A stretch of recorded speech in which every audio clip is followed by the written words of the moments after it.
कोकणात मे महिन्याच्या पहिल्या आठवड्यापासूनच अवकाळी पावसाला सुरुवात झाली. या अवकाळी पावसामुळे पाणी टंचाई जरी निर्माण झाली नसली तरी सातत्याने पडणाऱ्या पावसामुळे पाणी साठवण करणारी धरणे ओसंडून वाहू लागली.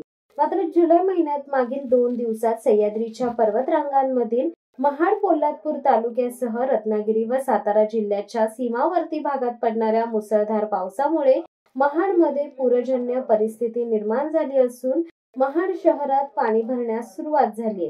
कोकणात मे महिन्यापासूनच अवकाळी पावसाला सुरुवात झाल्याने शेतकरी वर्गाला देखील याचा मोठा फटका सहन करावा लागलाय. आंबे, काजू यासह करवंदे, जांभळे विकून पोट भरणाऱ्या आदिवासी कातकरी समाजाच्या कुटुंबावर देखील मोठी आपत्ती कोसळली आहे. तसेच मे महिन्यापासूनच चालू झालेला पाऊस थांबत नसल्याने शेतकऱ्यांना भात पिकाची पेरणी देखील उशिरा करावी लागली. त्यानंतर चालू झालेला पाऊस थांबण्याची नावच घेत नाहीये. त्यातच मागील 2 दिवसापासून सह्याद्रीच्या पर्वतरांगांमधील महाड, पोलादपूर तालुक्यात व रत्नागिरी, सातारा, पुणे जिल्ह्याच्या हद्दीवरील पर्वतरांगांवर पडणाऱ्या पावसाचे पाणी थेट रायगड जिल्ह्यातील महाड, पोलादपूर तालुक्यातून सावित्री, काळ, गांधारी, नागेश्वरी, मल्लिकार्जुन या नद्यांद्वारे थेट सावित्री खाडीमध्ये येऊन मिळते.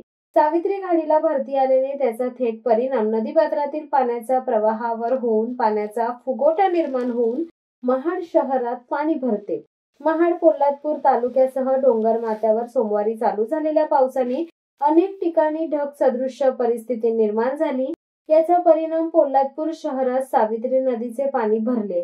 त्याच पद्धतीने महाड तालुक्यातील खाडीपट्टा विभाग रायगड, रत्नागिरी जिल्ह्याला जोडणाऱ्या फाळकेवाडी या परिसरात मोठ्या प्रमाणावर ढगफुटी सदृश्य पाऊस निर्माण झाल्याने त्याचा परिणाम थेट ग्रामीण भागातील रस्त्यांवर झाल्याने अनेक जिल्हा मार्ग काही काळासाठी बंद झाल्याची परिस्थिती निर्माण झाली होती.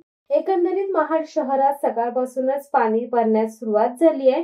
महाड व पोलादपूर तालुक्यात दरवर्षी साधारणतः 2500 मिलीमीटर पाऊस पडल्याचा आतापर्यंतच्या आकडेवारीवरून स्पष्ट होत असले तरी मे महिन्यापासून चालू झालेल्या अवकाळी पावसाने जेमतेम आतापर्यंत 1500 मिलीमीटर पर्यंत सरासरी पावसाची आकडेवारी गाठली आहे. एकंदरीत अजून 1000 मिलीमीटर पर्यंत पाऊस पडण्याची शक्यता दरवर्षीच्या आकडेवारीवरून वर्तवली जात आहे. मात्र सन 2021 सारखी पूर परिस्थिती चालू वर्षी पावसाळ्यात उद्भवण्याची शक्यता नसली तरी समुद्राच्या पाण्याच्या भरतीवरती व सह्याद्रीच्या डोंगर माथ्यावर पडणाऱ्या पावसाच्या पाण्याची सरासरी यावरच महाड, पोलादपूरसह ग्रामीण भागात पूरजन्य परिस्थिती निर्माण होऊ शकते असा अंदाज वृद्ध नागरिकांकडून वर्तवला जात आहे. शिवसत्ता टाइम्ससाठी रेश्मा माने, महाड. दे धडक बेधडक वृत्त देणाऱ्या आपल्या शिवसत्ता टाइम्स न्यूज चॅनलला लाल बटन दाबून सबस्क्राईब करा आणि बेल आयकॉनला क्लिक करायला विसरू नका.